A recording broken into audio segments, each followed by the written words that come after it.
盯着农行发来的短消息，陆岩眼睛都直了。什么情况？工资发错了？还是说老板他真的对我有意思，想要用钱砸我？上次有同事说过，老板韩晶晶看我的眼神总是怪怪的，似是对我有想法，但我从来没有往心里去，以为是同事之间开玩笑，一笑否之。可现在，难道我真有戏？之所以会这么想，是因为原本这个月只有3400块钱，却意外收到了来自公司总汇款10200，月工资过万，这是我想都不敢想，这么高的工资，跟部门经理有的一拼。不行，高低得去证实一把，确定对我有意思，直接告诉我嘛，大家都是明白人，不用拿钱砸，老子主动投怀送抱，要是发错了，肯定也会查到我头上，私留必然没戏，倒不如我主动上缴，给美女老板留下个好印象，也是美事一桩。美滋滋的想着这些，陆岩就向着总经理办公室走去。咚咚咚，进来。办公室传来韩晶晶动听的响声。韩晶晶29岁，圈子里出了名的大美女，不知道什么原因，至今也没有传出跟任何男人有联系，一度让大家怀疑这女人是个标准的性冷淡，亦或者有事儿。韩晶晶美目瞥了一眼走过来的陆岩，声音冷冰冰的。看他这样的表情，我有些失望，这也不像是对我有想法的样子。老板，我的工资好像有问题，少发了，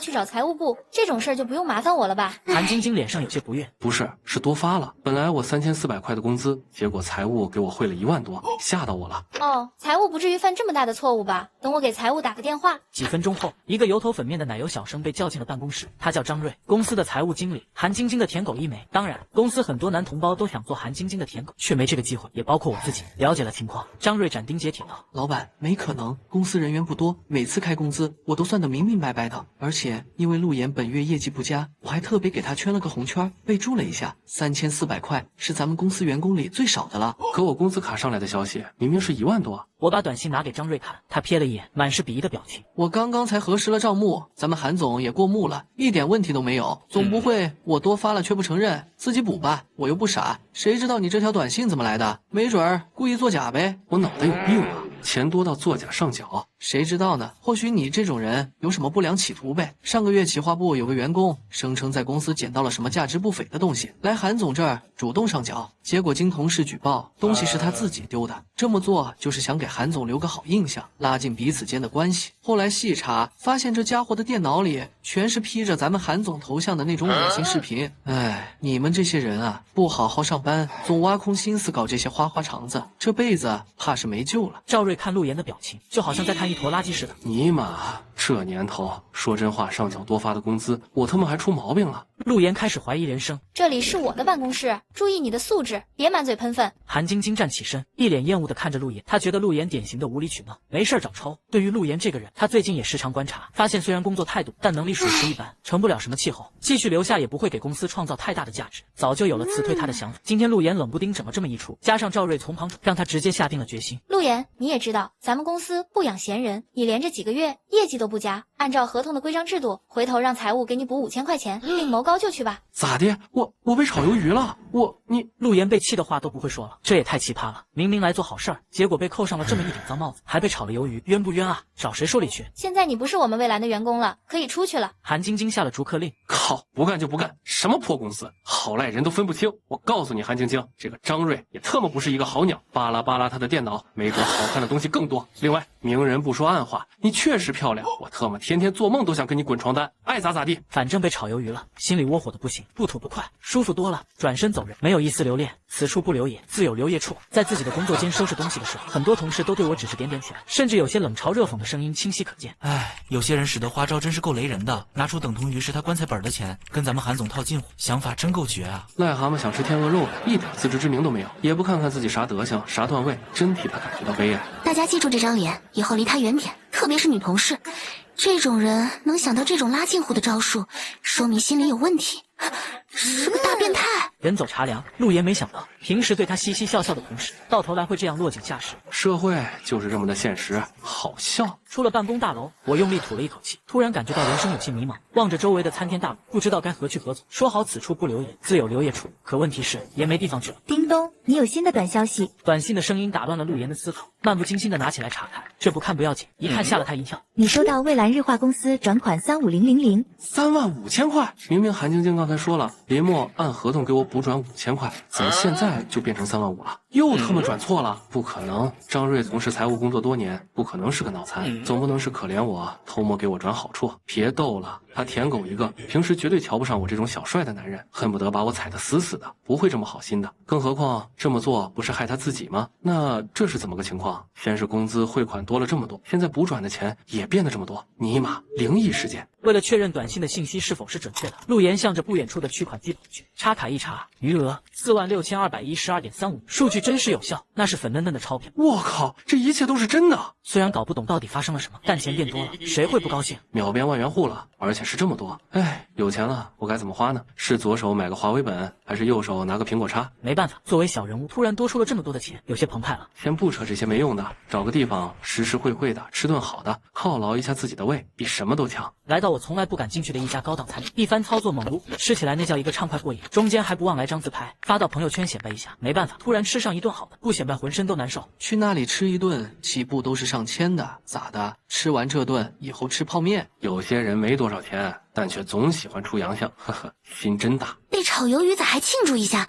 脑子有病吧？朋友圈的下面都是那些落井下石的同事们一些冷嘲热讽的声音，通通拉黑，不惯毛病，以后老死不相往了。结账的时候2000多块，直接微信转账，一点都不带油。这辈子在吃这方面可算是奢侈了一把，以后逢人也能吹嘘咱也是来这里消费过的。不过人生总得有个规划，不能守着这笔钱坐吃山空吧。而且陆岩心里憋着一股气，他告诉自己，既然从蔚蓝公司出来了，那就一定要混出个样子。这之后的几天，陆岩感受到了现实的残酷。凭借他那半吊子的文凭，有点规模的公司都正眼瞧不上，小公司吧，薪资太低了，而且很难熬出头。陆岩甚至想去工地搬砖，毕竟工地的活虽然累，但收入还是很可观的。可工头一看陆岩这么年轻，还颇有几分帅气，直接拒绝，说这里不适合他，他应该干他小白脸该干的事儿。小白脸该干啥？找富婆？问题是富婆有那么好找吗？工作找不到，意味着靠现在手里的那点散碎银，在大城市里很难生活下去。不然我自己干吧，反正手里也有点本钱。可问题是，现在自己能干点什么呢？赶巧这个时候，他拐进了一个街道里，来到了一家门市房前。这家门市房看样子是卖水果，可生意显得不大景气。有一个中年大叔手里拿着一把扇子，一边扇风，一边听着收音机里传出来的评书，半眯着眼睛，给人的感觉很惬意。除外，陆岩注意到门上贴着一张出租广告，上面写的意思就是要出租这家门市房，搞个门市房，做个水果商人。陆岩觉得这个计划可行，而且他老家是农村的，父母长辈经常会为苹果、葡萄销售的问题发愁，自己要是干明白了，那不是造福老家吗？就这么愉快的决定了。上前，陆岩搭讪道：“大叔，这店你要往外租啊？怎么的？你有想法？”大叔说话不算客气，但也没有生气的样子，好像他就是这种性格的人。当然了，话说大叔是因为经营不善，还是其他关系才往外租的？做生意不是小事儿，他得摸摸门外。当然是经营不善了，他妈个巴子的！去年水果买卖特别红火，苹果10多块一斤嘞，我眼气啊，也学着开张做生意，结果今年水果买卖就变得不好了，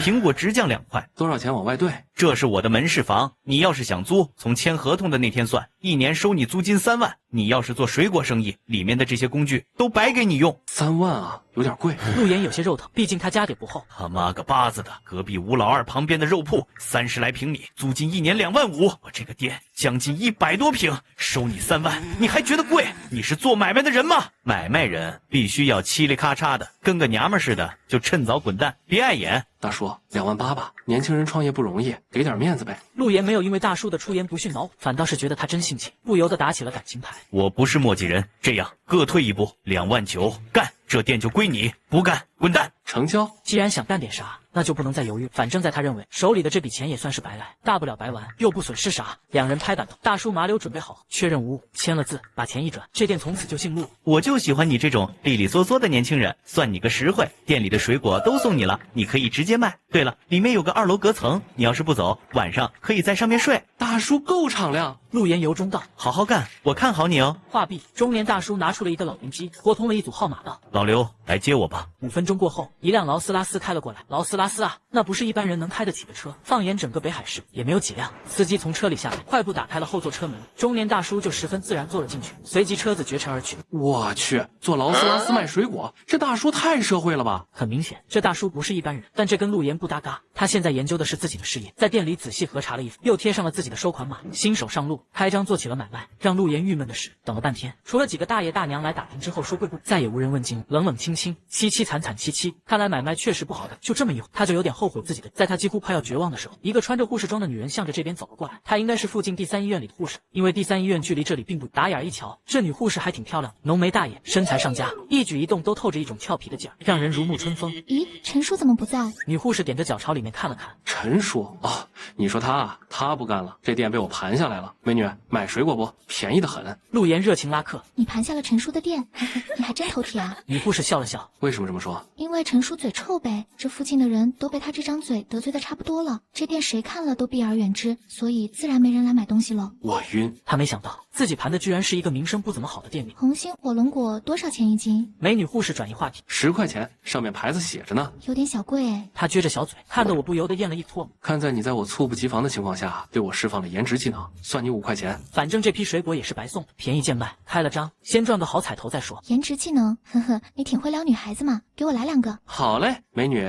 一共13块钱。微信支付可以吗？扫这里。陆岩指着道，叮咚，付款完成。陆岩这边手机里也响起了收到13块钱的提示声音。好了，走了。美女护士甜甜的说了一句，转身就走。可等她刚走没几步，在陆岩看了一眼手机里的短消息，先是眉头挤成一团，随即大喜过望，赶紧对着美女护士喊道：美女，等等，看在你这么漂亮的份上，我要给你来一波水果界史无前例的超级大福利。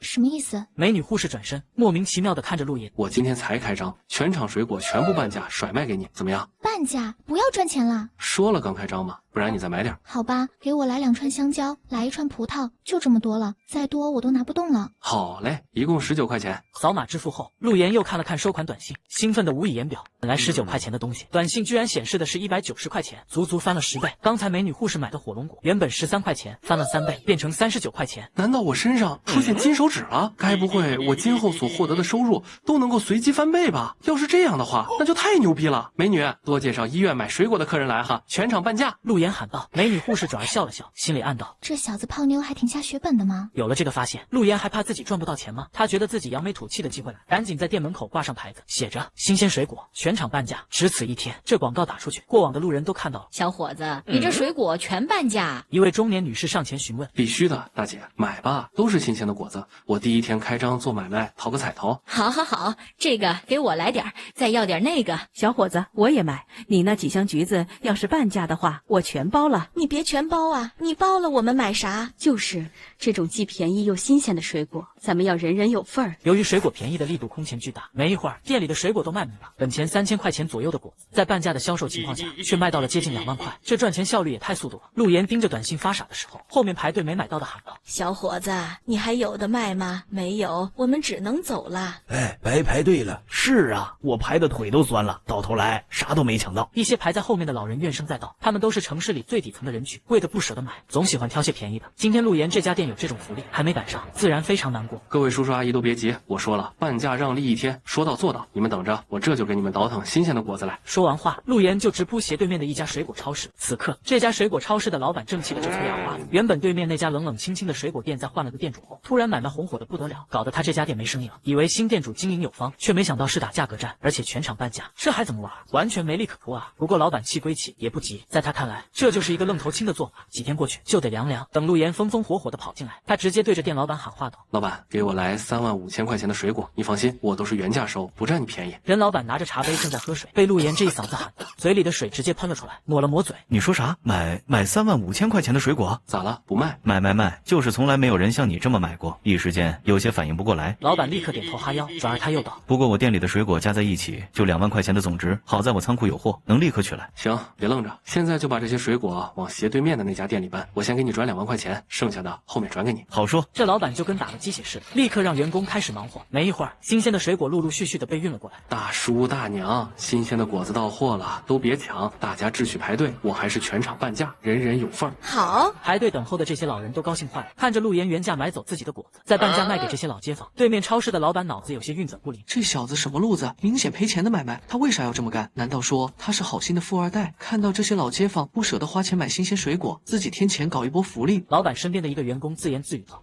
很有可能。可我不明白了，他要是真想发福利，直接送不就完了？卖半价算是怎么回事？店员挠着头：小子，你还是太年轻，这些老年人也是有自尊的，你送给他们等于可怜他们。人要脸树要皮，他们很多人不想被可怜，但半价卖就不一样，他们花钱买的，理所应当，既顾及到了他们的尊严，也让自己的好事做得明明白白的。这个富二代怕是不简单啊。陆岩没想到自己就是奔着以最快的速度赚钱使劲儿，却让对面的老板好一顿脑补，上升到了这种高度。临近傍晚的时候，陆岩言店里的人不仅不少，反而围得更多了。一些得道实惠的老人家回家就把这事宣传出去，很多人慕名而来。就这样，一传十，十传百，这家水果店在这一带算是出了大名了。为此，陆岩已经买空了周围4家水果超市，就在刚刚又谈好了第5家。当然，陆岩这会儿也赚得盆满钵满了，银行卡已经多出了90多万，赔钱卖水果，一天赚了90多万，这谁能想到？在陆岩忙得不亦乐乎之际，刚下班的美女护士来了。美女护士名叫陈颖，这条街是她每天下班必走的路。本来没有想过来陆岩的店，可发现他的店人满为患，有些讶然，出于好奇就挤了进去。小哥，怎么这么多人？陈颖对忙个不停的陆岩问道。我全场半价，街坊邻居捧场，人就多了呗。啊，你全场半价，并不是只针对我。不知道为何，陈颖心里有些吃味。美女小姐姐，你下班了？陆岩在称水果的同时突然问了一句。刚下。哦，不忙的话帮帮我呗。What？ 陈颖像是没听清楚似的。我说让你帮我忙活忙活，晚点请你吃饭。拜托，咱俩认识还不到。陈颖话没说完，就有一个老奶奶挤过来对着陈颖道：姑娘，帮我称一下这些桂圆。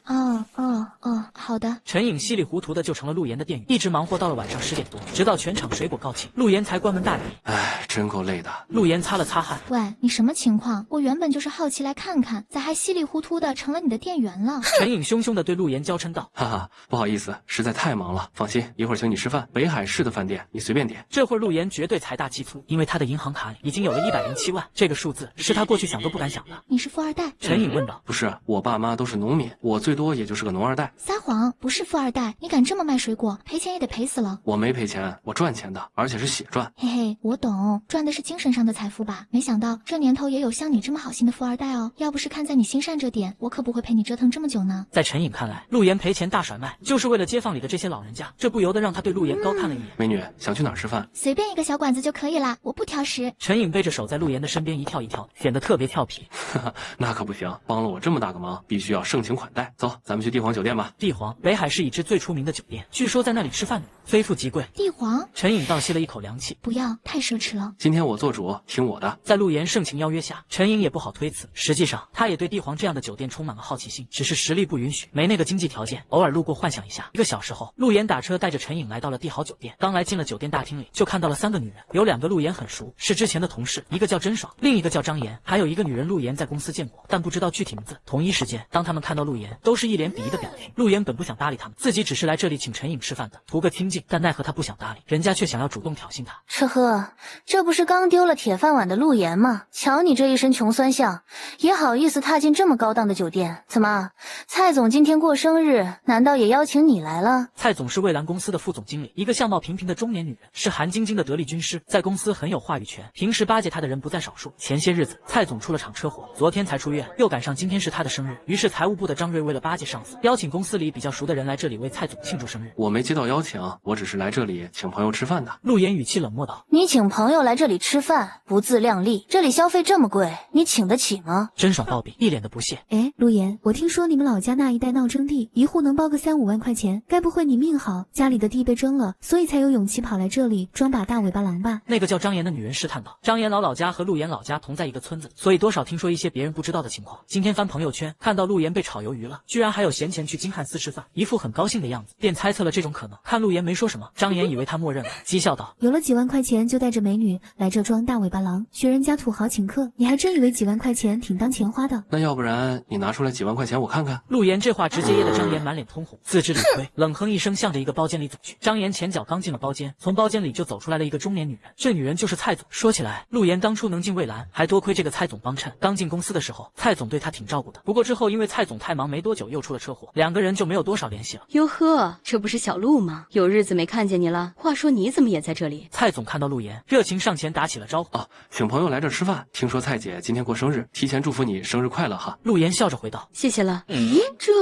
这不是小陈护士吗？蔡总看到了身边的陈颖，惊讶道：蔡姐你好，真巧能在这里遇到你。原来蔡总出车祸后就入住了陈颖所在的医院，在医院里的这段生活都是由陈颖负责照顾的，有时候不得不感叹世界确实很小。巧，确实巧。话说你们2个这是处上了？蔡总看了眼陆岩，又看了看陈颖，应。还不等陆岩和陈颖解释，蔡总又道：“挺好，挺好。小陆是个很踏实的人，小陈既细心又漂亮，你们俩真的非常般配。既然这么巧，今天我过生日，一起热闹热闹呗。”本来陆岩不想的，但蔡总热情好客，陆岩拗不过，身边的陈颖也没有反对，毕竟也认识，索性就同意了。在蔡总的指引下，他们来到了那个豪华大包。这会儿大包里已经坐了很多人，都是蔚蓝公司的员工，该来的都来了，但唯独总裁韩晶晶没来，据说是家里有事儿。但了解的人都知道，这个冷傲的女人从来不参加这种对她而言毫无意义的应酬。看到蔡总领着陆岩和陈颖进来，所有员工都懵逼了。刚好在大厅里遇到小陆和陈颖，小陆是咱们公司以前的员工，陈颖我也熟，就邀请他们一起来热闹热闹。你们年轻人在一起话题多，先聊，我去一趟洗手间。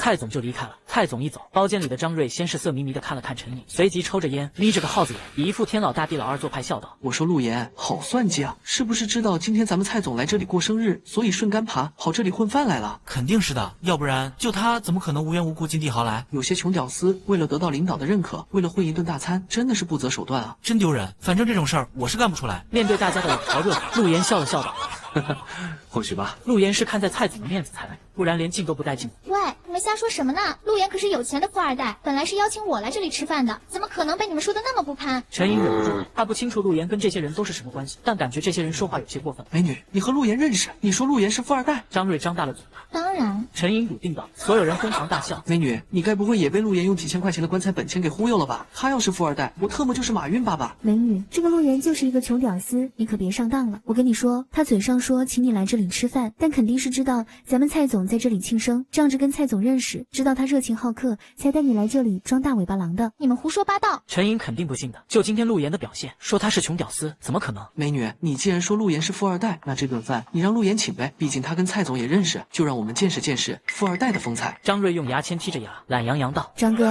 你也别为难陆岩了，他怎么可能请得起？你以为他能像你那么有钱？”就是张哥，他要是能在这里请得起这顿饭，我特么管他叫爷爷。根本不可能的事儿嘛，这里可不是金汉斯，几千块钱能搞定，而且咱们这么多人呢。这里面也有3分火。被他们这么奚落，陆岩忍不住了。不就是请顿饭吗？多大点事儿？不过让我请可以，但我不想看到碍眼的人，比如你，张瑞。说说你还嘚瑟上了？你哪来的钱请这一大帮的人来这么好的酒店吃饭？卖肾也不够啊！张瑞不以为然的摊了摊手。今天我把话撂在这儿，这顿饭我挺定了，所以我说了算，这里不欢迎你，出门右拐，不送。陆岩喝令张瑞：“好，你跟我装尼玛，你让我走我就走。”张瑞也急了，自己也是要面子的人，不然以后在公司还怎么混？不走行，要不然你张大土豪跟我一起请这顿饭。陆岩突然记从心来，怎么知道自己斤两了，怕请不起了，让我给你分担点。张瑞笑道：“你愿意咋想就咋想，行你留下，不行你就滚蛋。”你能耐了，一个被炒了鱿鱼的垃圾，敢说让我滚蛋？包间里所有同事都看着我张瑞，这个时候怎么能认怂？一拍胸脯：“没问题啊，要不然也是我请这顿饭。现在有人跟我均摊，我何乐而不为？就怕结账的时候某人哭爹喊娘。”人来的差不多了，正主蔡总也落了座，服务员拿了菜谱让点菜，陆岩将菜谱直接丢给了张瑞。等他接到手里一看，脸火辣辣的。虽然他是公司的财务，月工资也有个7、8千的样子，但看到这些价值不菲的菜，还是心有余悸。好在自己这次为了不少钱，而且陆岩这时候出来装大蒜，让他安心了不少。那个陆岩啊，还是你点吧。张瑞看着这些价值不菲的菜品，擦了擦鼻尖上的汗珠，把菜谱丢给了陆岩。那好，我点啊。将菜谱平坦到桌子上，陆岩指了几道最便宜的菜，这个，还有这个。看到陆岩这个点菜的手法，张瑞心里一喜，心道：屌丝就是屌丝，只可能点便宜的，这下就放心了。话说如果让他点，真就有点难做了。可是剧情不是按照他想的发展。这个，还有这个，服务员，以上我点的都不要，剩下的全都要。我操，尼玛！张瑞惊讶瞪大了眼睛，心里暗骂了一句：要不是蔡总坐在身边，他就出口成脏了。他完全没想到陆岩不按套路出牌，这下来得多少钱啊！陆岩这么点餐，也吓了蔡总一跳。不过这会儿他没有吱声，而是眯着眼睛看着陆岩，仿佛很多事情早就装在了他心里一般。张土豪，你有意见？该不会是我点的太多，你怕拿不出你那一份钱吧？陆岩笑道：谁拿不起？才几个钱？公司里这么多人看着，而且这会儿蔡总也暴毙坐在那里，他张瑞不能丢了自己的大哥光环。也是，才几个钱。服务员，你们这里最贵的红酒多少钱？陆岩平静地补充道：1瓶19999元。来2瓶。陆岩眼都不眨一下，在场的所有人都倒吸了一口凉气，光2瓶酒就快4万了，这特么得多土豪啊！听说蔚蓝公司里的员工都是白领，这个牛逼，那个有钱的，引得无数人羡慕，但从来没听过公司里哪个有钱的，光买2瓶酒就花了快4万，而且别忘了，这个员工还被公司扫地出门了。服务员满脸喜色的离开，张瑞像是不认识的看着陆岩，想说什么，却又开不了口。他算了，这一桌子菜，再加上2瓶红酒，最少也得个7、8万块钱，一半算下来也得3 3万5，他兜里就特么34000块钱，到时候不得出洋相？刘旭，都特么赖你，要不是你在公司替我在同事面前装逼，我能硬着头皮来给蔡总庆生。张瑞对着身边的一个叫刘旭的员工低吼道：“这个刘旭是企划部的一个小员工，为人精明，特别能耍滑，据说今年很有希望升上部门副经理。”张哥，我这也不是为了你的前程着想吗？完全没预料到事情会闹到这一步。说到底，谁让你同意和这个傻狍子一起请客了？这个穷逼硬刚我特么能怂啊！再说了，就算他不和我平摊，我也得自己请客啊！只是没想到这逼脸这么贵的菜。不怕，我听张岩那贱妮子刚才跟我说，这孙子之所以这么财大气粗，是因为他老家征地，分到手里最多也就5万块钱。哦，听刘旭这么一说，张瑞心神一定。张哥，反正你都答应这孙子了，为了面子，钱肯定得掏出去，那咱们就得掏明白了。他加上被炒鱿鱼的合同尾款和这个月的工资，最多也就6万上下。今天你出3万，我卡里有4万，全借给你，照着14万干。到时候结账，他陆岩没有7万块钱，我看他怎么办。而且这样一来，你还能在蔡总面前露脸，同时跟陆岩一起来的那个美女也就识破了陆岩的屌丝脸，没准看上了你，今晚你就能和美女谈人生了。好，就这么玩，让他装逼，有6万多块钱就敢这么花，今天就让他知道花儿为什么这样红，跟我张瑞玩，他玩不起。想到今天肯定要大出血，张瑞就火气蹭蹭的。不一会儿，服务员小姐姐们上菜，一眼望过去，全是大餐，什么帝王蟹、鲍鱼、龙虾，看得在座的眼睛都花了。他们何时见过这种场面？有些甚至口水直流。服务员，我们这一桌子全套下来得多少钱啊？张瑞脸上挂着邪笑，没有算，但应该在8万块左右吧。哦，才这么点儿啊？那怎么行？去，再给我添几个菜，凑个14万，我喜欢14这个数字。张瑞一副财大气粗的样子，震惊了所有人。看见没？还得人家张哥花14万请顿饭，眼睛都不眨一下。明眼人都看得出来，张土豪要给陆岩难堪了。这陆岩也是没事儿故意硬刚张土豪干啥？这不是厕所里打灯笼找屎吗？14万，陆岩皱眉，咋地？这么点钱，你陆岩不会拿不出来吧？张瑞狂妄大笑，有张土豪帮我负担，怎么会呢？小姐姐，我问下这盘大龙虾多少钱？2000。服务员脆生生道：“这种东西大家平时都不大能吃到，这样你算算全桌多少人，一人上2盘，这样大家都有得吃。”啊！服务员懵了，脸上的表情十分出彩。咋了？没这么上过。那是我没来，我来了，早这么上了，就这么安排吧。在场一共27个人，2盘4000，一共10万8千块，加上之前点的，将近20万，平均下来，他和张瑞均摊也是9万多。当时张瑞和刘旭都傻眼了。你看看我，我看看你，张嘴想要说什么，最终却咽了下去。等菜上全了，所有人都海吃海喝了起来，大家吃的那叫一个过瘾，那叫一个洒脱。不过全场有3个人却吃得心不在焉，一个是被请客的蔡总，他这会儿盯着陆岩看着，嘴角上扬，心里暗想：我就知道你小子没那么简单。另外2个人就是张瑞和刘旭，他俩在想，一会儿结账拿不出钱怎么办？牛都吹出去了，上司还在这儿坐着呢，自己总不能耍无赖走人吧？他俩在蔚蓝公司怎么说都是标志性土豪级别的人，怎么可能干这种屌丝才干的事儿？同时他们也严重怀疑陆岩能不能拿得出这笔钱。等所有人都吃完了，一结账，一共18万8千元，账单陆岩连看都不看，直接拿着银行卡走到前台，在所有人震惊的目光下，直接支付了9万4，并告诉前台另一半找张瑞支付。看到陆岩那潇洒的结账姿势，云淡风轻的表情，张瑞和刘旭当场石化，带前台小姐找上张瑞，张瑞一脸的苦涩。我说小姐，我能欠吗？兜里实在没带这么多钱。不好意思，本酒店概不赊账。前台小姐语气强硬，我现在就3万4，你容我凑一凑啊。张瑞现在叫苦不迭，他从来没想到自己会在今天这种场合跌伏。话说兜里的这3万4千块钱，还是他不久前刚问自己老子要的。正常在这里消费，其实足够了，但没想到今天。刘旭，拿钱啊！寻思了屁呢！张瑞怒瞪了他，刘旭悻悻地看了张瑞一眼，把自己的卡给了他，但还差2万2。问其他人借，有一个算一个，都没有，都是普通职员，兜里都没多少钱。再说就算有，也没人愿意掏。一瞬间，张瑞这个请客的大哥成了所有人的笑话。等其他人都离开，只剩下了张瑞、刘旭。其实张瑞觉得，面对这种情况，蔡总没准会留下帮衬一下自己，甚至不用自己拿钱。但蔡总压根就没搭理他，甚至临走时看他的眼神满是厌恶。张哥，这咋整？要不然问陆岩借点。刘旭凑到张瑞身边，小声道：“借个屁！你还嫌我脸打得不够重吗？装爷没装明白，倒是让蔡娘们给脸色看了，真够上火的。”张瑞怒目而视。那要不给你家人打电话求助一下？你爸不是包工头吗？这点钱对他来说不算啥吧？我看行。张瑞点。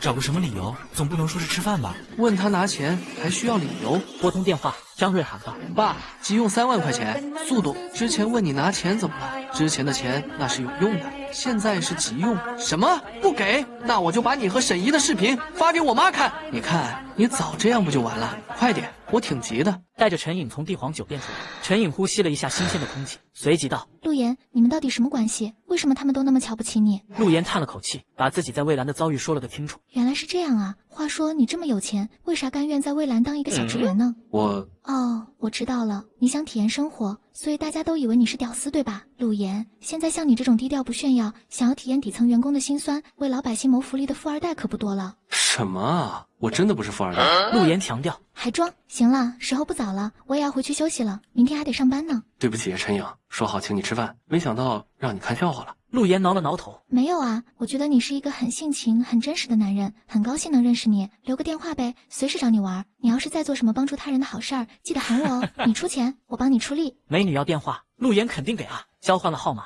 并加了微信，陈颖便拦了一辆出租车，蹦蹦跳跳上了车离开了。看着绝尘而去的车子，陆岩微微笑了笑，他还挺喜欢陈颖这种俏皮活泼的小女孩的。说实话，有那么点想法来着。翌日，陆岩从自己满是臭脚丫子味的出租屋里走出来，看了看熟悉的街道，他会心一笑，决定开启今天新的赚钱计划。如今自己本钱将近100万，做水果买卖赚钱的速度肯定跟不上自己的节奏，要干就要干一波大的。现年头什么东西价值不菲，保值率又高，那当然是金子。他直接杀到离得最近的一家金店，对着柜台前一个浓妆艳抹的服务员问道：“美女，现在金子多少钱一克？”见问价的是一个一身地摊货的男人，服务员无精打采道：“1克300块。”要是你们收金子，多少钱一克？大行是260，怎么，你有金子出手？服务员微微提起了一丝精神。现在没有，一会儿就有了。一会儿就有了？说的什么鬼话？服务员一脸懵逼。我要买90万的金子，现在就要。陆岩不假思索：“90万的金子，就你花90万买金子？怎么不可以吗？”小伙子，你是喝假酒了，还是纯粹来找事儿的？见面前的陆岩说话没一句靠谱，女服务员就有些激恼了。我是认真的，赶紧给我来90万的金子，咋的？不卖啊？保安，把这个来捣乱的小子轰走！服务员怒了，他觉得一早好好的心情被这个小子给搅和了。2个膀大腰圆的保安走了过来。不是，我买金子就算捣乱了，什么逻辑？把你们经理叫来！陆岩急了。不一会儿，经理来了。听陆岩说要买90万的金子，经理也是一脸的不信。可经理还是有职业素养的，知道客户是上帝。等陆岩真的把钱打过去，经理看着陆岩的眼神跟看老祖宗似的。同时，之前喊着让把陆岩赶走的女服务员直接愣在了原地，眼睛瞪得跟个牛犊子似的。不一会儿，价值90万块钱的金子打包给了陆岩。欢迎先生下次光临。经理弯腰拿出最尊贵的礼仪对待陆岩。什么下次光临？我还没走呢。先生还要买什么？经理精神一振。不买什么？你们金店收金子是260一克对吧？经理点了点头。能不能稍微加点价啊？对陆岩而言，多1毛钱也是钱。先生，这已经算是高行了，加不了了。那行吧，给这些金子我不要了，全卖给你们。经理懵了，完全不懂陆岩玩的是什么套路啊？什么？收不收啊？收。可先生，你这么做不是净准备赔钱吗？我人傻钱多，就喜欢这么玩，不行啊？快点！陆岩嘴上这么说，但心里却道：你懂个屁！小爷我血赚。你稍等。陆岩买下的金子共计3000克，转手贱卖了78万，直接赔了12万。当手机短信传来提示音后，陆岩打开一看，足足翻了8倍，个人资产到了624万。人家是搏一搏单车变摩托，他这是赔一赔，钱财滚滚来，搞定收工。陆岩大摇大摆的离开了。陆岩一走，金店所有的人都傻眼了。经理，这小子什么情况？我也不清楚，花90万买的金子，当场有78万卖了，这操作也太骚了吧！要不然就是钱多的烧得慌，要不然就是哗众取宠。管他呢，反正他这么一搞，我们有钱赚就完了。紧跟着，经理又喊道：白赚了这么多钱，今晚金汉斯我请客。转眼看了看浓妆艳抹的女人，经理气愤道：你不知道顾客是上帝吗？你这种素质低下的员工，我宣布你被解雇了，一会儿领了余下的工资可以走人了。不要啊，经理！为了来这里应聘，浓妆艳抹的女人可是跟介绍人费了一晚上的力气呢。这之后，陆岩连着换了3家金店，一直换到了北海市最大的一家金店。小半天下来，看着自己短信传来的信息，陆岩激动的差点背过气儿。1.3个亿，这就是开了外挂的好处，从默默无闻的屌丝，瞬间成为了亿万富豪。这种感觉谁能想象？不过来钱这么快，陆岩心里也有些没底。万一被相关人员查到自己账户有大笔资金注入，怀疑洗钱，出现了他不想看到的情况怎么办？实际上，他的担心却是多余的，因为流入账户里的钱，从任何渠道查看都特别合理。虽然现在成为了亿万富豪，但光看一串数字，陆岩觉得不过瘾。他准备去银行取点钱。长这么大，从来没亲手摸过1万块钱摞在一起是什么感觉，也没有体验过传说中数钱数到手抽筋是个什么滋味。今天高低体验一把，没办法，屌丝的想法就是这么的肤浅。进了银行，凭小票排队，过程中，陆岩的身后站着一个胖胖的女人，女人一身雍容华贵的着装，挎着一个高档 LV 皮包，脸上擦了厚厚的粉底，显得珠光宝气，一副女老板的做派，时不时还看看自己的似是很名贵的手表，像是很急一般。看着身前的陆岩，胖女人以一副不容拒绝的口气对着他命令道：小子，咱俩换个位置，我赶时间谈个好几十亿的大项目，挺急的。好几十亿的大项目，该不会是和男人谈吧？陆岩想都不想的就对了他一句，主要是这女人口气生硬，而且陆岩眼睛不瞎。这女人看着一身名牌，但细看全是假货，就这样还几十亿大项目，骗鬼吗？像是被陆岩说中了似的。胖女人突然掐腰撒泼道：“你这个小瘪三，胡说八道什么？你一个穷屌丝，有啥业务要办的？取钱啊！右转有 ATM 机，没必要来窗口取，赶紧滚一边去！像你这种社会底层的穷逼，真是影响我的心情。我要取100万，你确定取款机能取出来？100万，就你？”胖女人看了看陆岩的一身地摊货，一脸嘲讽道：“这年头装大款都从娃娃抓起了吗？就你也有100万？100万很多吗？”陆岩异常的平静。好，老娘倒要看看你是怎么取的100万。大婶，你说话戾气太重了，容易伤肝，人会变老，劝你善良。老娘不用你说教。待陆岩来到窗口前，业务员接过卡，一番操作后，看到陆岩卡里的余额，脸上的表情尤为震撼，无比敬畏的看着陆岩。姐姐，我卡里有100万没？有。不过小弟弟啊，取100万的话，我们这边做不了主，你得去2楼找我们的行长。行长开口了，我们才能放款。在胖女人惊为天人的目光下，陆岩上了2楼。喂，这位女士，别愣着，你需要办什么业务？业务员冷声道。刚才的一幕他都看在眼里，对这种女人打心里的厌恶。胖女人立刻回过神，嘴巴里不干不净的嘟囔着：“老天爷，真特么不公平！这种社会上的小蛀虫都能有100万，太欺负老娘了。”紧接着他紧忙开口殷勤道：“美女你好，我听说咱们这里能办信用卡，我打算来办理一张，问下信用卡最多能透支多少？”来到2楼行长办公室，陆岩发现行长居然是一个女人，而且还是一个大美女。她看着27、8的样子，波浪头发，身材绝佳，人长得特别妖媚。这种女人给人的感觉就是活脱脱的妲己在世，这么年轻就能当上行长，加上如此妖媚倾城，很容易让人想到一些特别的交易杀人。说明了来意，美女行长查看了一下陆岩银行卡的余额，当发现陆岩卡里过亿的款项，顿时手都颤抖。这么一个年轻人资产过亿，这什么概念？难道这小哥是北海市某个大家族的公子？看他一身地摊货，不显山不露水，北海市哪有这么低调的贵公子？脑子里虽然这么想，但美女行长面上却十分的淡定。很快100万到位，钱到手，陆岩没急着走，搬了个小板凳，坐在美女行长的对面，认认真真开始数钱。美女行长满脸妩媚：“小帅哥，这是干啥？”陆岩一本正经地说：“没看到吗？数钱呗。”突然想到自己活到这么大，也没体验一把数钱数到手抽筋的感觉。把钱拿到外面去数，我又不放心，毕竟现在外面多乱啊。所以坐在这里数，正好你也在，站我身边，帮我镇镇场子。镇场子？我长得很像镇财童子吗？他从事银行事业这么多年，还没看到如此一个任性的人，内心是崩溃的。都说数钱很过瘾，可陆岩数着数着就厌烦了，最终把98万存进卡里，剩下2万放在衣兜里以备不时之需。搞定收工，扬长而去。看着陆岩离去的背影，行长妖媚的脸上满是狐疑。话说，这到底是北海市哪个大家族的小少爷？真有意思。从银行出来，陆岩看了看自己这身地摊货，想着自己好歹有钱了一回，可不能委屈自己，要把这些年没做的、想做却不能做的、做梦要做的、别人不能做的，通通都做上一遍。首先是牌面问题，都说人靠衣服马靠鞍，这身衣服穿了不知道多少年，一直穷，舍不得买新衣服，都洗白了，也是时候退休下岗了。刚好前面有一家大型商场，陆岩风风火火的来到一家高档服装店，让店老板拿一套看顺眼的衣服试试。这店老板打眼一看，头上的发胶打得贼亮，穿着背带裤，一副艺术人的装扮，有那么点格格不入。此刻他正在嗑瓜子，嗑得贼溜道。在陆岩进店的时候，看他一身地摊货，衣服都洗白了，就没瞧得上。听他要是衣服，眼一瞪，没一拧，操着隶属东方不败派系的腔调道：“那衣服你买不起，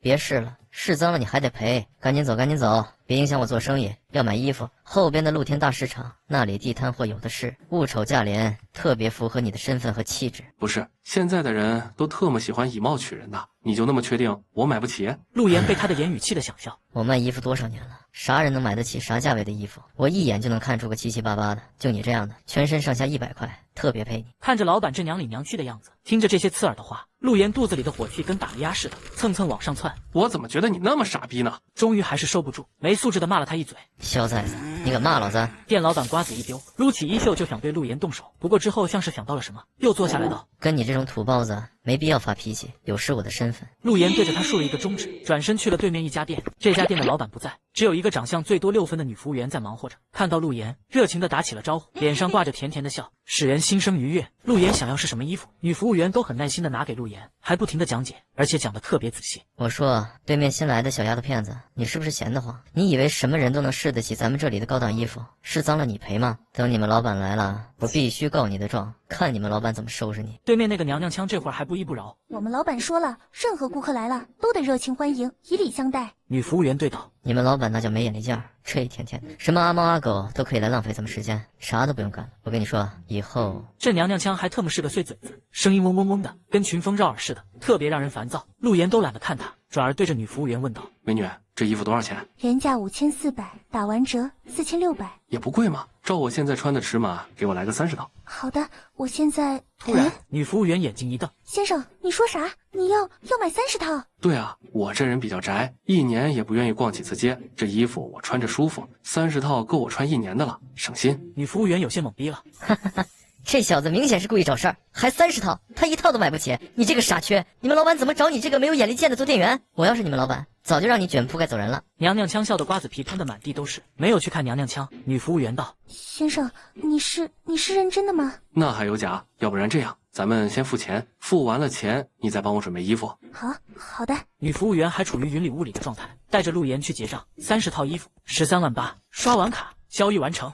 得知陆岩真的花了近14万买了30套衣服，那个娘娘腔傻眼了，瓜子皮不小心卡在了嗓子眼里，咳嗽连连，时不时发出公鸭般的拉嗓子声音，显得尤为狼狈。从业这么多年，他一直对自己的眼力劲儿很有自信，没想到这一次居然眼拙了。然后他开始怀疑人生。30套衣服包装好，陆岩也不急着拿走，而是对着这个服务态度超好的女服务员说：美女，我还想买点其他的，你能不能帮我推荐一下？好的。对方欣然应允。要知道他现在比谁都高兴，老板说了，卖出1件衣服他能分成10%，这30件他就能分到近14000呢。对他来说，这是打着灯笼都找不到的好事儿。待陆岩跟随女服务员出了门，娘娘腔上前一脸讨好道：小兄弟、小哥、大爷，要不然你来我这里挑挑看呗，我这里都是好衣服，一点不夸张的说，这里卖衣服的谁也没有我家质量好，款式新。我怕弄脏了赔不起，可不敢进去。白了他一眼，陆岩转身而去，这搞得这个老板哑巴吃黄连，有苦说不出。他后悔极了，要是自己刚才态度好一点，30套衣服就是从他家出的，30套啊，他得几个月能卖出去。疯狂采购之后，本来挺开心的，结果回出租屋后发现隔壁在搞装修，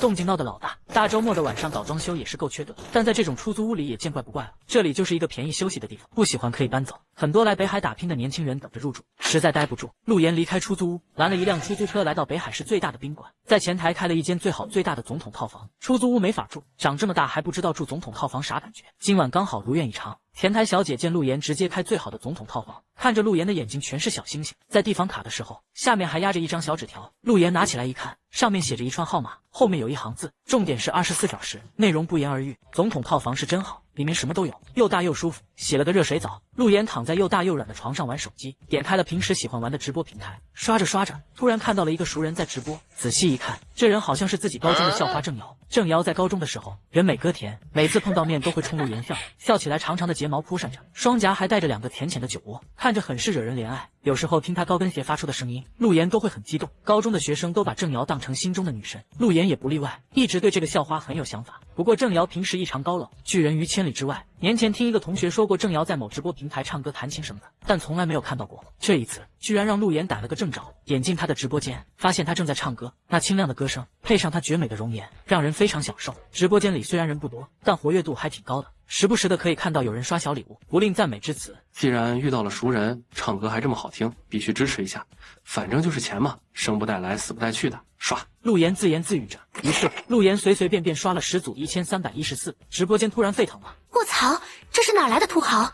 这一连送了10组1314，13000多块钱啊！牛逼，这么小的直播间都有外援吧？原本郑瑶准备唱完这首歌就去睡觉来着，但没想到有人会给自己刷这么大的礼，当时都惊呆了。感谢这位大哥哥送来的礼物，声音嗲嗲的，听得陆岩骨头都酥了。上手一滑，又是20组1314，但这波礼物刚送完，郑瑶居然关播了，说累了，明天再给大家唱歌。郑瑶突然关播，搞得陆岩索然无味。但就在这个时候，有人给他发了私信，点开一看，是郑瑶发来了，说这是自己的微信，加上微信，对方秒通过，并给陆岩发了一个笑脸，语音回复道：感谢这位大哥哥送来的礼物，爱你哦。声音糯糯的，甜甜的，引人犯罪。陆岩当时就激动了，在学校那会儿就畅想着跟美女交流，可根本没戏。没想到今天得来全不费功夫。有时候不得不承认，钱真的是万金油。为了怕他听出自己的声音，陆岩没有语音回复，而是逼格十足的打字道：我刷礼物就是图一乐呵。对面的郑瑶看到这样的一行字后，瞳孔猛地一缩，他相信能说出这样一句话来的人，肯定是有钱的大哥。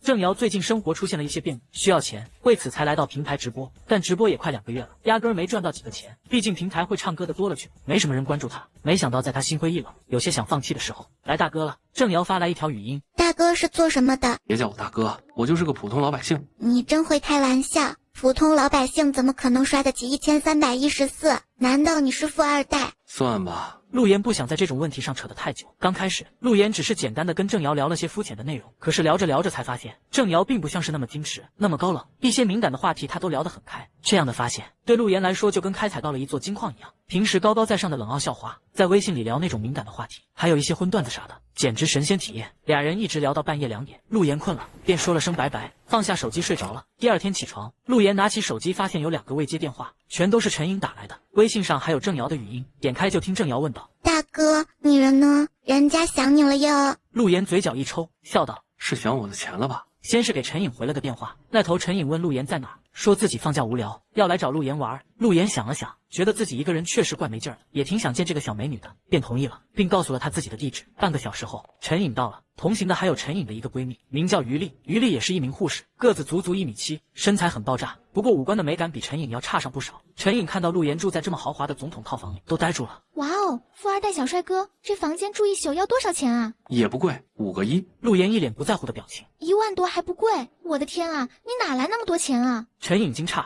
真想知道。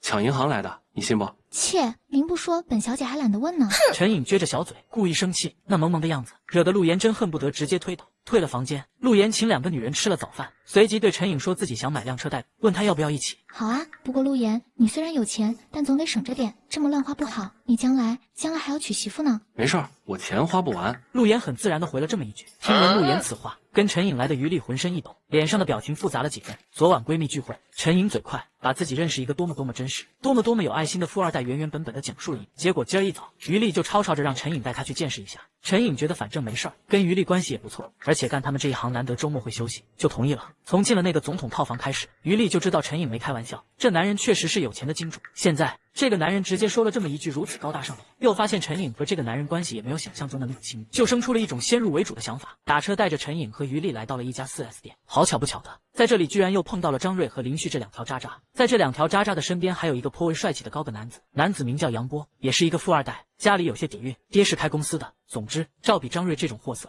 牛逼了不知道多少倍。平时张瑞都是杨波的狗腿子。最近，杨波老爹的公司和韩晶晶管理的蔚蓝公司有一些商场上针尖对麦芒式的波动，杨波正在安排张瑞从其公司内部和财务方面做文章，当他的特务兵。这场商战要是赢了，就让张瑞来杨波老子的公司任分公司的总经理，月薪直接破2万。今天杨波也是要来买车的，这会儿正在挑选来着。看到陆岩，张瑞心里的火苗蹭蹭直窜，想到自己辛辛苦苦找老爹要的钱打了水漂，还害得自己在公司里名声狼藉，心里生出一个完美的复仇计划，给林旭打了一个眼色。张瑞来到杨波身边，说道：杨少，你看到那个小子了吗？对，就是他，他名叫陆岩，可狂的一个人了。我之前在他面前提到你，结果你猜他怎么说？怎么说？杨波皱眉，我说了你可别生气，这都是出自他嘴巴里的。我不气。他说你就是个狗篮子，说你杨波在他面前就是一个弟弟，没牌面，说你兜里揣的那2个散碎银两都不够给他塞牙缝的。我操，这么狂！杨波脸色大变，放眼整个北海市，年轻一辈谁敢跟自己这么狂？这个时候，张瑞捅了一下林旭，林旭立刻心领神会。是啊，杨少，这货可狂了。我上次跟他吃饭提到了你，他对我吹胡子瞪眼，说什么在北海市有他陆岩在，你杨波永远都得被他踩在脚下。我当时还为此跟他争辩了几句，结果还让他的人好顿打，到现在腿还有旧伤，一到下雨都难受。这哥俩撒谎脸不红气不喘的，演技跟从北影毕业似的，当时就把杨波的火气吊了起来，直接大步流星的走到陆岩身边。杨波小浪烟放在嘴里，对着陆岩喷了口，拽道：你就是陆岩？看着眼前的杨波，陆岩一愣，等看到张瑞和林旭，心知这应该是来找茬了。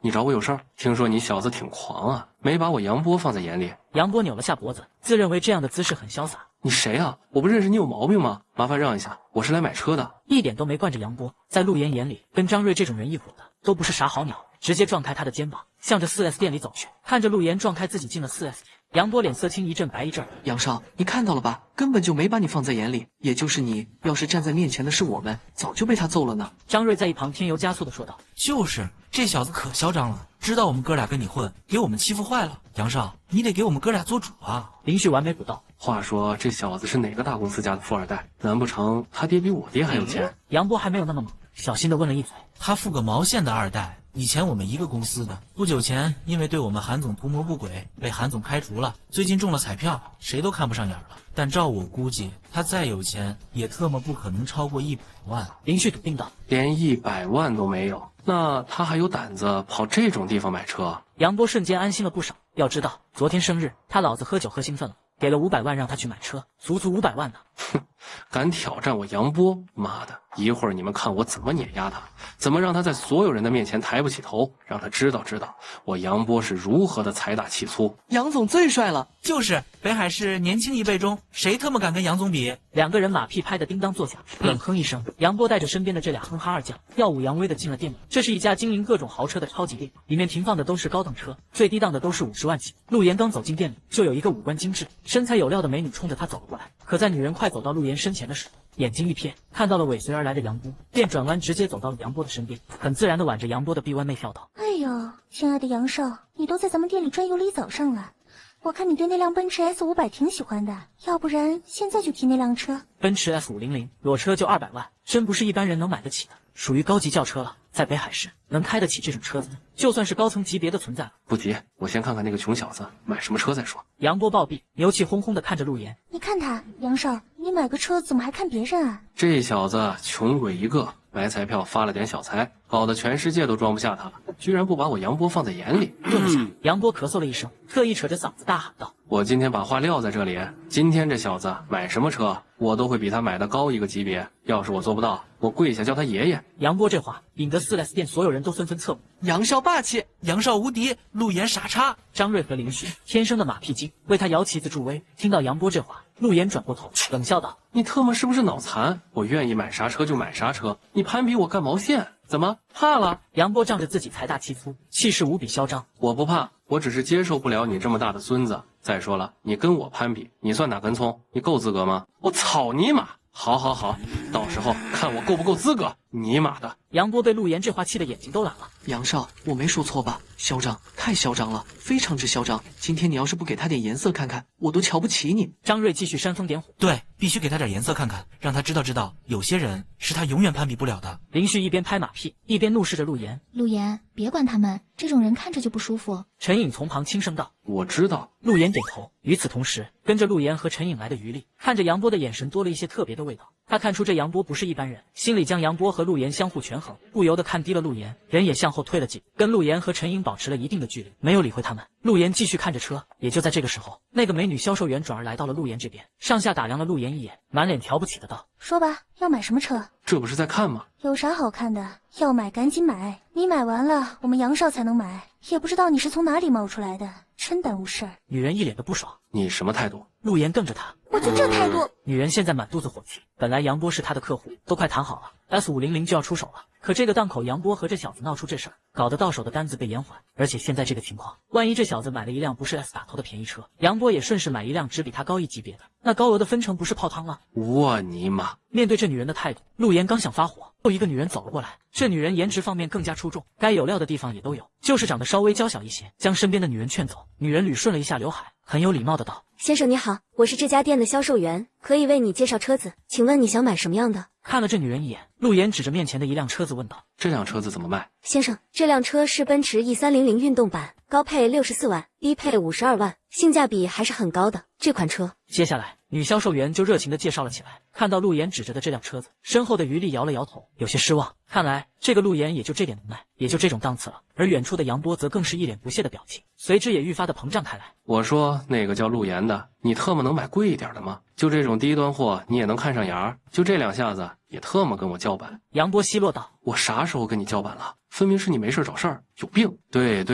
我有病，买不起高档车就说买不起，丢人！就是丢人！大家快看啊！”就是这个穷逼跟我们杨少装逼，你装得起吗？林旭完全把这里当成了菜市场，一边损陆岩，还一边赚吆喝。与此同时，4S店里很多人都把目光对准了陆岩，脸上多少都有些嘲讽的表情。也是，杨波是谁？富二代，有钱。刚才进来的时候就点名要200万以上的车子。陆岩爆了句粗口，受不了了。他本来就不懂车，不知道自己指的车子是个便宜货。再说了，自己来买车不是来赌新的。他指着杨波道：“你不是要比吗？好，我让你看看你是在跟谁比，我让你看看你是在跟谁玩。”转过视线，陆岩对着女销售员问道：“你们店最贵的车子是什么？”啊？女销售员愣了一下，转而回道：“你确定是最贵的？”当然。迈凯伦 P1 限量款2100万，是我们店的镇店车型，全球只有10台这种车子，没有小卖的打算。明天还要送到展销会用来展览的。先生，需要我带你去看吗？小何，你傻啊？就这个穷货能买得起迈凯伦 P1？估计他听到这个价钱都得吓死。呵呵。刚才那个态度恶劣的女人大声嘲讽道：“哈哈，你还迈凯伦 P1？你真是让人笑死了！整个北海市也没有几个人买得起这车。要知道，这车交完豪车税和各种费用，没有2500万下不来。你装逼也要有个限度。那个女人也是，没事跟他介绍这种车子干啥？”杨波觉得陆岩在他眼里就是一个跳梁小丑。2500万？陆岩重复道：“怕了吧？你怕是100万都拿不出来吧？”哈哈。杨波大笑：“不是，你理解错了，2500万叫钱吗？”陆岩一脸人畜无害的表情。要知道，只要他想，一天收入随便上亿。顿时，所有人都懵逼了。姐姐，我就买这个限量版的迈凯伦 P1。刚才某人不是说要买比我高一个级别的车子吗？也不要求比我高了，比我第一档也行。对了，去哪里交钱？我刷卡。啊？你不需要看车吗？女销售员问道。不就是车吗？有啥可看的？我买完了之后随便看。哦，你是全款还是首付？他善意的提醒。姐姐，在我的人生字典里没有首付这2个字。在所有人惊诧的目光下，陆岩潇洒的到前台刷卡，然后付账成功。价值2100万的限量版迈凯伦 P， 陆岩花的眼睛都不带眨一下，而且连车看都没看就买了。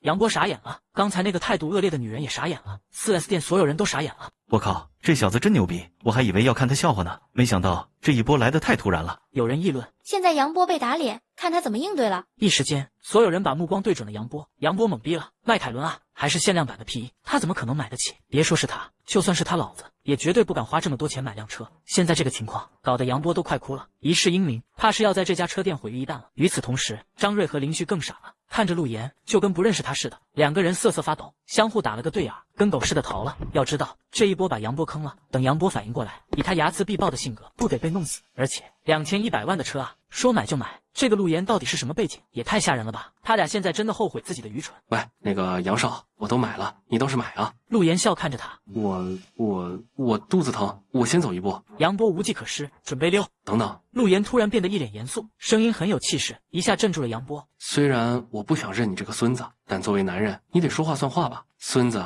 跪下叫爷爷吧。杨波看了陆岩一眼，一咬牙，神经病！我特么大不了不是男人行了吧？你妈的！杨波跟个耗子似的灰溜溜的离开了。杨波走后，带着陆岩介绍车的女销售员一脸兴奋道：“先生，这是我的联系方式，有什么问题可以给我打电话。另外，我提醒你一下，你的车子需要去有关部门提交一笔豪车税，还有一些保险和上牌等诸多业务。”这么麻烦啊！要不然我给你钱，你帮我办得了。啊？女销售员没想到陆岩会这么说。你就告诉我大概需要多少钱？差不多得400万左右。我给你450万，你给我办好了，剩下的钱全归你了。待女销售员颤抖的张开嘴告诉他卡号，450万直接转账到了他的名下。先生，你就不怕我携款私逃？这么多钱呢，没几个人经得住诱惑的。女销售员强作镇定，这钱对你来说或许很多，对我来说还不够我几分钟倒手赚的。几分钟倒手赚的钱超过2500万，这什么概念？所有人震惊。可陆岩说的也确实是实话，以现在自己的财力，全部购买黄金，内赚的钱真的难以预估。互留了电话号码，陆岩就要离开。先生，车子你还没看呢，现在就走吗？没啥好看的，就一个代步工具而已，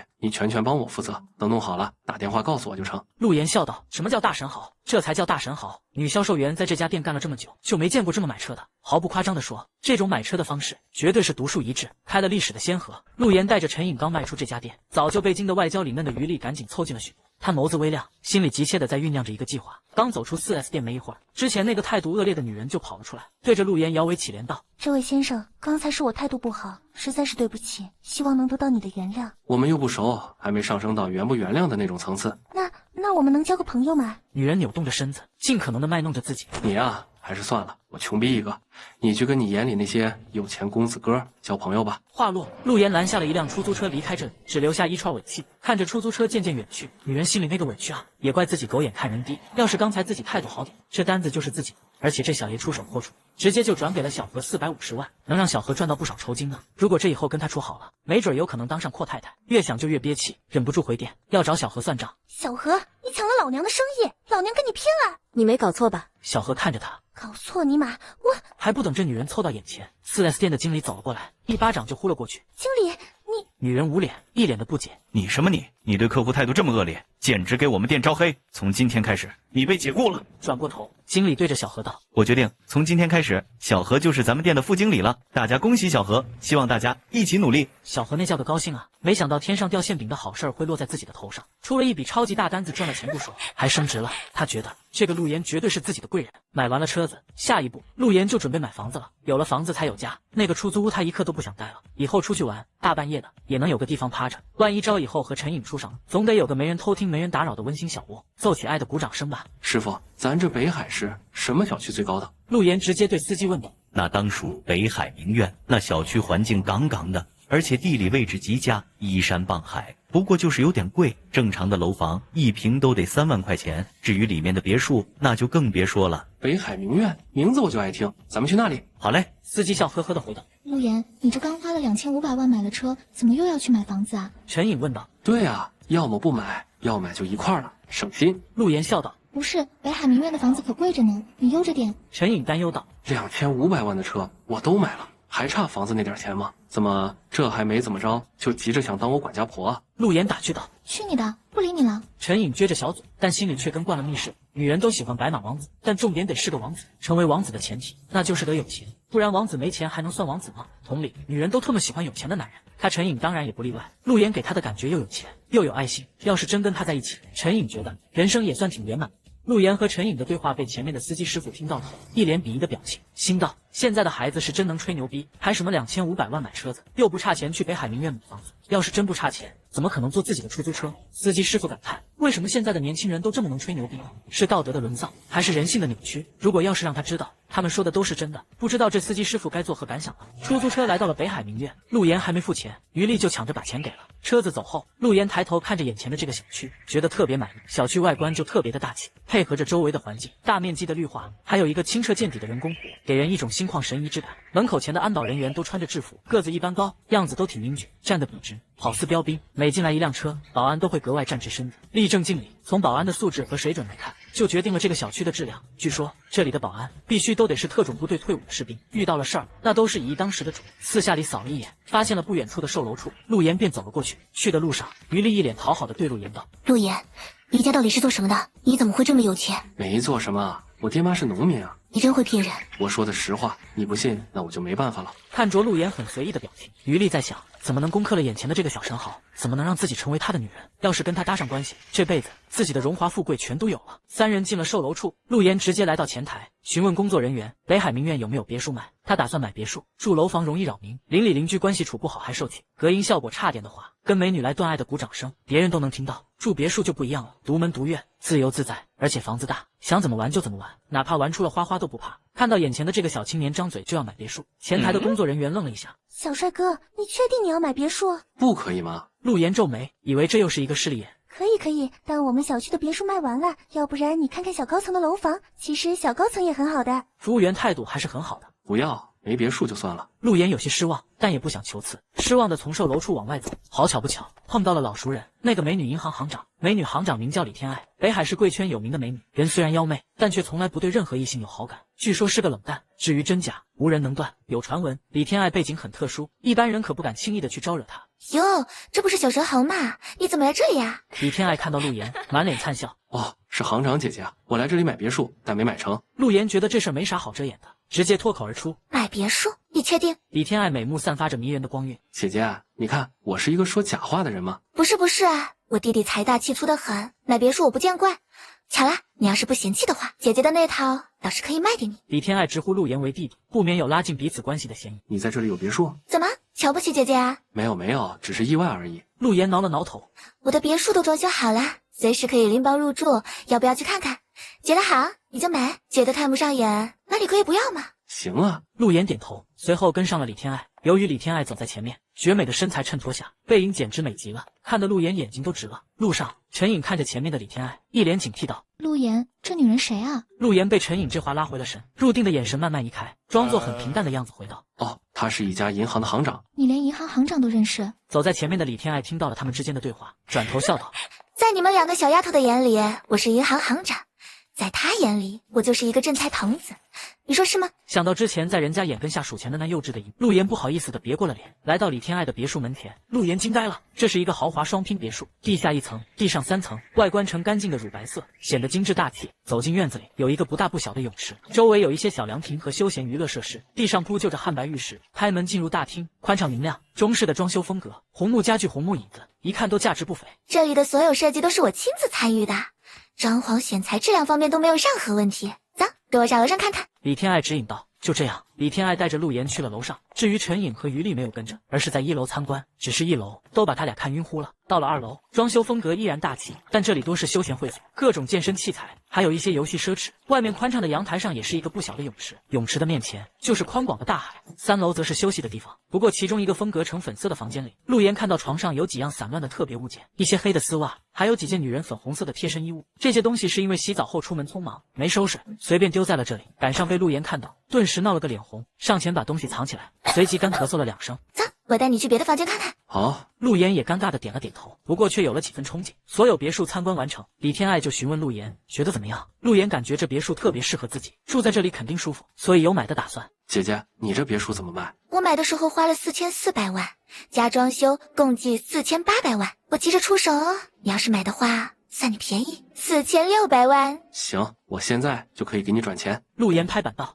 这么大笔数额，你还是跟我回银行去办理吧。正好我给你准备一个交易合同。话说，你确定要买了？男人说话吐口唾沫都是钉，说买就买，不带含糊的。我弟弟这是一个超级大神豪啊！行，我去房间把我的一些私人物品收拾一下，给我点时间。好嘞。跟李天爱聊完，陆岩就下了楼，翘着2郎腿坐在了大厅沙发上。陆岩，这别墅你真要买？于丽眼睛里直窜火星子。我已经跟行长姐姐说好了，一会儿去银行完成交易，明天这别墅估计就是我的了。陆岩一脸的得意，他没想到现在的自己居然也能住得起这种地方了，觉得开了挂的人生真特马的爽。那这别墅你得花多少钱啊？于丽试探。姐姐，算我便宜，4600万。4600万，这可不是4600块钱。陆岩能拿得起这么多钱买一个别墅，这得多恐怖！算上今天的买车钱，陆岩不一会儿就花出去7000多万了。7000多万啊，普通人真的难以想象。不说于丽，就连陈颖都呆住了。很显然，他低估了陆岩这个富二代的能力，心里多出一种失落感，觉得陆岩这种神豪在他的面前显得有些高不可攀。差不多半个小时的样子，李天爱拖着一个行李箱走了出来。好了，跟我去银行，咱俩办理一下交接手续。好嘞。就这样，他们一行人离开了别墅，出了小区，陆岩直接上了李天爱的白色路虎车。本来于丽也要去看看的，这么大的交易，过过眼瘾也行啊。但陈颖都没跟着，他去就显得有些不合适了。看着路虎车载着陆岩离开，陈颖突然有一种怅然若失的感觉。搬到别墅后，一个人实在没什么意思。突然想到之前李天爱的房间里有一台电脑，好久没玩英雄联盟了，磨磨爪子，全当睡前消遣。打开电脑，发现没这款游戏，需要下载。这个过程中，陆岩看到电脑桌面上有一个小文件，点开文件夹，居然需要密码才能进入。咦，啥文件？还是密码？随便输入了一些数字，发现没法打开。想到这电脑是李天爱的，陆岩尝试着输入他名字的拼音字母，结果文件居然开了。当看到文件里面的东西，陆岩惊呆了，这里面全是图片，都是李天爱身穿各种衣服的图片，有些图片甚至非常夸张，还穿着那种曲衣衣服。更惊爆陆岩眼球的是，后面有几张姿势撩人，毫无布料可言。我尼玛，这也太牛了吧！陆岩一下子就激动了，本来就是血气方刚的小男孩，怎么能受得了这个？陆岩看得入神之际，微信响起。大哥哥，人家正在开直播，不来支持一下吗？这么早开播？不早了，天都黑了，夜生活要开始了。好的，稍等。话说的功夫，陆岩就进入了直播间。他发现郑瑶今天的直播间总共就20多个人，全屏没有文字互动，给人的感觉直播间里的20几个人都是摆设。二话不说，1314刷起。对于陆岩这种来钱飞快的神豪来说，1000多块钱的啤酒真的是随随便便了。眨眼功夫，200组1314就飞了出去。郑瑶眼睛都直了，歌都忘记唱了，张着嘴巴愣在那里，大脑一片空白。200组相当于26万。话说屏幕外的这个大神豪真的是不把钱当钱花，这也太有钱了吧！感谢大哥哥送来的礼物，感谢。郑瑶呼吸略显急促，看着郑瑶因为惊愕而表现的娇媚模样，想到当年在学校里她那种冰山美人的反差感，再想到刚才电脑里李天爱的那些图片，陆岩犹如火山爆发了一般，拿起手机打字。你人在北海市吗？对啊，大哥哥难道也在北海市？如果那样就好巧哦。既然这么巧，那就别直播了，今晚来陪我算了。这话说完，陆岩心里都发颤，觉得太直接了，但没办法，心里就是这么想的。啊，大哥哥住在哪里呀？郑瑶语气略微迟疑了一下。北海名苑6号别墅。郑瑶美眸瞬间一亮，她心里清楚，能住在北海名苑，而且住的还是别墅，那绝对不是一般人了。那大哥哥，我去了，你让我做什么啊？我人很直接，你明白我的意思，愿意就来，不愿意我也不强求。好半天，郑瑶才回道：“我现在就去。”陆言没想到郑瑶真就答应了。郑瑶啊，高中的校花，曾经他心目中的女神，一直都是自己不敢染指的存在，现在居然答应了自己的要求。就跟做梦似的，二话不说，冲进偌大的洗澡间洗刷刷，洗完躺在床上，问郑瑶走到哪里了。我已经到了北海明月小区，马上就快到6号别墅了。想到家人将至，陆言又兴奋又紧张，同时也在想，要是郑瑶发现大哥哥居然是我这个高中同学，不知道会怎么想。5分钟后，别墅门铃被摇响，陆言匆忙下楼打开了门。郑瑶红着脸走进别墅，看到面前站着的这个人，瞳孔猛地回缩。我们是不是认识？新起高中曾经的同学陆言。陆言，对，我好像记得你，怎么是你？本来就是我。陆言摸摸鼻子笑了笑。郑瑶有些犹豫该不该进来。来都来了，别愣着了，进来吧。郑瑶抬头看了陆言一眼，最终还是走了进去。很显然，郑瑶来之前有做打扮，修长的大腿外穿着一条鹅黄色超短迷你裙，显得身材完美绝伦。清澈明亮的瞳孔，弯弯的柳眉，长长的睫毛微微的颤动着，白皙无瑕的皮肤透出淡淡红粉，看得陆言心脏砰砰砰的乱跳。颜值和身材方面，比高中时期有过之而无不及。坐。陆言示意道：“真没想到是你。话说你怎么这么有钱，住得起别墅？”就是有呗，就是住得起呗。陆言笑说着，看着眼前的少年。郑瑶笑了笑，人显得是那么的迷人。其实他以为今天见到的会是一个老男人，虽然知道去了会怎样，但生活所迫，只能硬着头皮。他不想好不容易发掘的大哥就这么没了。现在来看，面前的虽然是自己的同学，有些怪难为情的，但从某种角度来说，却也是最好的结果。这么大的别墅，带我四处转转呗。好啊，就这样。3层别墅，从下到上依次带着他看了个遍。等来到陆言所住的房间，郑瑶咬了咬嘴唇，像是下了很大的决定似的，脸颊一红，被子一掀就钻了进去。校花郑瑶的这番表现，可把陆言激动坏了。现在他要是不知道干啥，那纯粹是个大傻子。别说什么坐怀不乱柳下惠，也别整那些圣人模式，梦想即将照进现实。可让陆言万万没想到的是，这一次自己并没有如愿以偿结束清买肾，原因是郑瑶亲戚来了。陆言现在严重怀疑这个女人是不是知道自己的情况，所以才敢这样来找他的。虽然正事儿不可以，但其他方面还是如愿以偿的。后半夜，两个人依偎在了一起。郑瑶看着陆言，张了张嘴，最终说了一件事儿：“老同学，你能帮我一个忙吗？”不叫我大哥哥了，微信里叫的蛮溜的嘛。陆言笑道：“讨厌，跟你说正经事儿呢。”什么忙？你说说看。我想跟你借点钱，救急。借钱显得多生分，毕竟咱俩都这样了，你直接管我要就得了。你说你要多少吧？我说多了你别生气哈，我需要80万。80万？陆言看了郑瑶一眼，郑瑶以为陆言觉得他狮子大开口，不高兴了，所以慌忙道：“对不起，我知道有点多，但是我没办法，急着拿钱救命的。”你想什么呢？不就800组1314的事儿吗？我皱眉是觉得有点少，这样我给你转200万怎么样？这么多？当然，我是有条件的。你完事走了后，必须第一时间过来，而且以后随叫随到。郑瑶红着脸点了点头，随即将头钻进了被子里。第二天一早，在郑瑶的服侍下，陆言穿戴整齐，带着她去外面吃了早点，之后直接把钱转给了郑瑶。谢谢你。郑瑶一脸的感激。这倒不用，咱们是有约定的，记得你答应我的。放心，我点头的事儿是不会反悔的。对了，高中的时候，我要是说我喜欢过你，你信吗？话毕，郑瑶转身，长发飞舞，微笑着离去了。高中喜欢我？鬼才信呢！我又不是最强平头哥，有那么点自知之明。转手黄金赚的钱买完迈凯伦和别墅剩的不多，陆言出手又大方，得想想新的赚钱法子。不过自己有金手指在手，不愁来钱。比黄金面值更大的是什么呢？对了，听说李天爱的副业是做珠宝产业的，还有什么比这个来钱更多呢？陆言直接打电话联系李天爱。小姐姐，我的驾照下来了吗？他先故意找了个话茬。虽然我找了人，但最少也得1周的运作才能下来。李天爱道：“你最近什么时候去淘玉石原料？弟弟也想玩玉石了，一会儿要去。据说你买了辆红色迈凯伦，正好开你的车出去溜一圈呗，有面子。”过了一会儿，北海市主街大道上出现一辆迈凯伦 P， 显得特别扎眼。它本身还是红色，惹得周围的司机都纷纷侧目。发现开车的是北海市少见的顶级美女，心里不禁羡慕嫉妒，恨不得冲上车把陆言拉下去，换自己做美女副驾。陆言此时却在想，有金手指在，玩玉石肯定能赚一大笔，更别提万一手气好，开出来种水好的。对了，房产。